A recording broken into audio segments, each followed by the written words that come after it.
El presidente Felipe Calderón dijo en una entrevista que publica hoy El País que no teme ser llevado a la Corte Penal Internacional de La Haya, que no tiene un pacto con el Partido Revolucionario Institucional, PRI. Salvador Camarena y Luis Prados, los periodistas que entrevistan a Calderón para el diario madrileño, dicen que el mandatario no aparenta disgusto por la derrota de su partido, Acción Nacional PAN, en las elecciones del 1 de julio. Está satisfecho de su legado y convencido de que su estrategia contra el narco y su agenda de reformas continuarán. Cuando dio su mensaje la noche electoral parecía muy contento. ¿Hay quien asegura que tiene un pacto con el PRI?, le preguntan. Vaya. No hay absolutamente nada de eso, mi pacto es con la ley, con la Constitución y con la democracia. Y esa noche estaba yo con la tranquilidad de que no se habían producido en la jornada electoral hechos lamentables de violencia, respondió. Calderón dijo: hubiera sido importante para México y para mí mismo que se discutieran alternativas para su estrategia contra las drogas. La única diferencia fue: yo voy a poner 30.000 policías más, yo voy a poner 50.000 más. Pero nada más. Los candidatos, en mayor o menor medida, avalaron las políticas públicas que hemos puesto en práctica. Expresaron quizá unas diferencias de matiz. Dijeron que cambiarían de estrategia, pero a la hora de definir la nueva, decían exactamente lo mismo. Pero mi conclusión es la misma.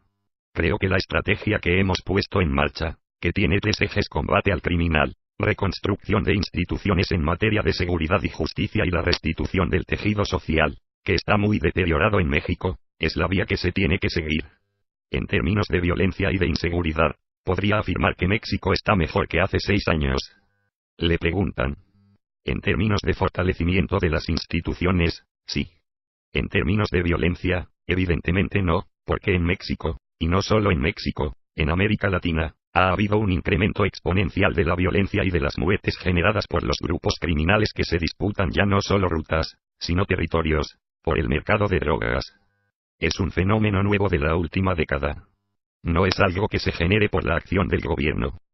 Pero puedo asegurar que encontré instituciones verdaderamente podridas en el ámbito federal, estatal y municipal.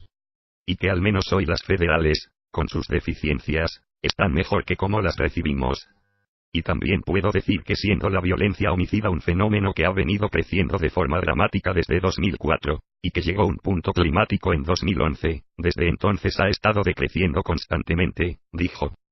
Los periodistas de El País le preguntan si no teme ser llevado a la Corte Penal Internacional de La Haya dado el número de muertos vinculados a la lucha contra el crimen organizado, de desaparecidos, de violaciones de los derechos humanos como han denunciado varias ONG.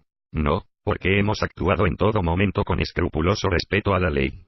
Ha habido una gran cantidad de homicidios en México, que por supuesto lamentamos, pero los que cometen esos homicidios son los criminales. Creo que la irresponsabilidad de un gobernante hubiera sido no haber actuado. Por otra parte, seguramente debe haber habido violaciones de los derechos humanos por parte de las Fuerzas Armadas y de la policía. Pero estas han sido excepcionales, no sistemáticas. De los miles y miles de operaciones que realizan las Fuerzas Armadas, patrullas, detenciones infraganti, decomisos de droga. Los casos que se han llegado a denunciar son significativamente excepcionales. Y de los denunciados, según datos de la Comisión Nacional de Derechos Humanos, probablemente solo el 1.5% o 2% de las quejas han derivado en recomendaciones con fundamento, afirma. ¿Quién perdió las elecciones? ¿El PAN o el gobierno federal? Le preguntan. Responde. Como panista, perdimos todos. Perdimos los panistas que estamos en el gobierno al no refrendar en votos el apoyo que podemos tener por nuestra actuación. Perdió la dirección panista porque quizá el proceso de selección de candidatos fue errático, tortuoso, costoso políticamente.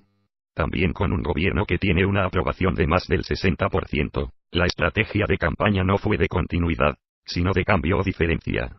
Hay muchos factores que explican esa derrota, pero qué duda cabe que en ello todos tenemos una parte de responsabilidad y hay que asumirla.